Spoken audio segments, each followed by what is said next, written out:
week of school for many children right across the GTA, and although the summer, of course, can bring plenty of endless moments of fun, a change in routine can also have an impact on mental health, not just for the kids, but for the entire family. So joining us now to talk about taking care of our mental health this summer is expert Janani Jayanthakumar. Welcome back to the show. It's so great to have you here because I don't think we think of summertime usually as a time for stress or depression or anxiety, but it is because routines can change quite a lot when kids are out of school and schedules are shifting. They could be home all the time or going off to camp. Either way, the parents have to adjust. Absolutely. And you're right. You know, I don't think we really look at the summer months as causing any stress or additional pressures on children or their family.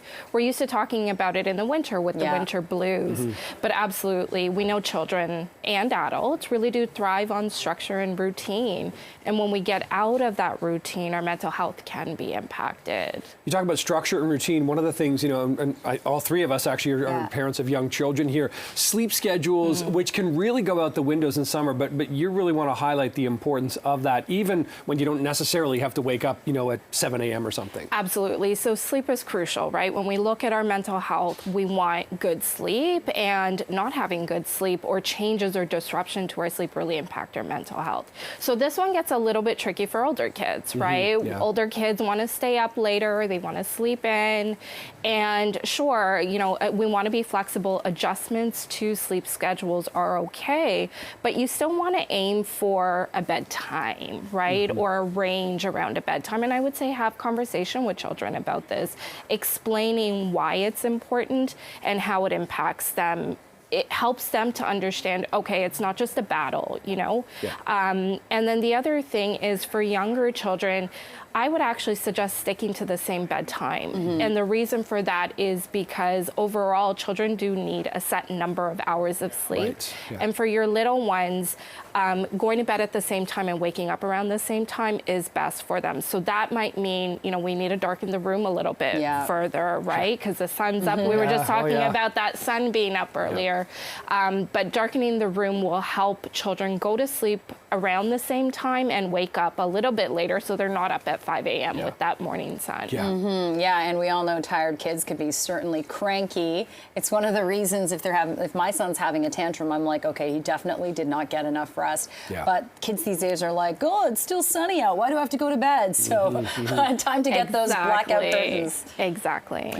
The other issue that I think, you know, we see in the summer is unfortunately, this is more, I suppose, with older kids and adults, is violence. What did you want to sort of highlight there? Yeah, so it's interesting. I think some of the research, what we're seeing is in the summer, especially when there are extreme heat warnings, is that it can amplify mental health symptoms. So we're seeing that people are more anxious, aggressive, impulsive. When we look at the statistics around the emergency room visits, we are seeing more visits, not just for physical health, but also for mental health symptoms. So I think highlighting the importance of staying cool, finding ways to not exhaust ourselves in the heat, and also ensuring, again, coming back to our structure, our routine, right? When violence goes up, that tells us that people are not necessarily spending their days the way that they used to. So what are we doing? Yes, we want to be more flexible in the summer, but what are we filling our days with? And finding things that give people meaning, purpose, and a little bit of fun. Because when people are angry, you often will say to them, or to try to calm a situation, you might say, okay, you need to cool down. Right? I mean, those are the two words that get used. But if you're in a hot apartment or in a hot house, you know, if you don't have AC or if your AC is broken, or an apartment building where perhaps it isn't working properly or as effective as you want, that really gets under people's skin. And if there's a little trigger, that can really set it off, can't it? Absolutely. People are more irritable in the heat. For sure. So what are your tips in terms of, you know, how people can kind of keep their mental health in check this summer if they don't have AC, if they've got, you know, so many summer events or even upcoming travel and they're just feeling a little overwhelmed?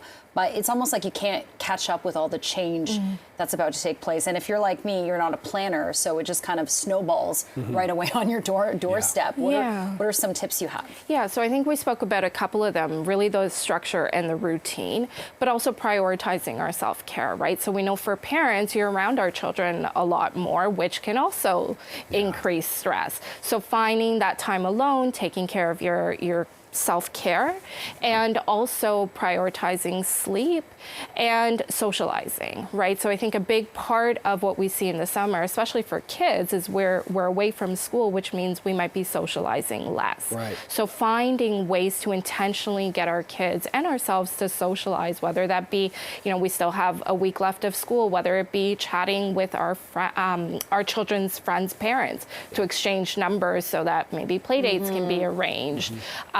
Summer camps, finding ways to engage our children so that they have things to do is a great way to take care of their mental health and also our mental health, and physical activity, right? Physical activity is so important for our mental health. Makes so much sense, yeah. And Totally. it's a great way to give our mental health a boost. And also eating enough protein. I just learned that this morning. Yeah. Good point, Starting yeah. off with a good protein-filled breakfast. All right. Janani, I really appreciate this. Yeah, Thanks for appreciate being you here. coming in again. Thank you so much. Have a See you. great summer. Thank you. Take care. Take Yes. good care.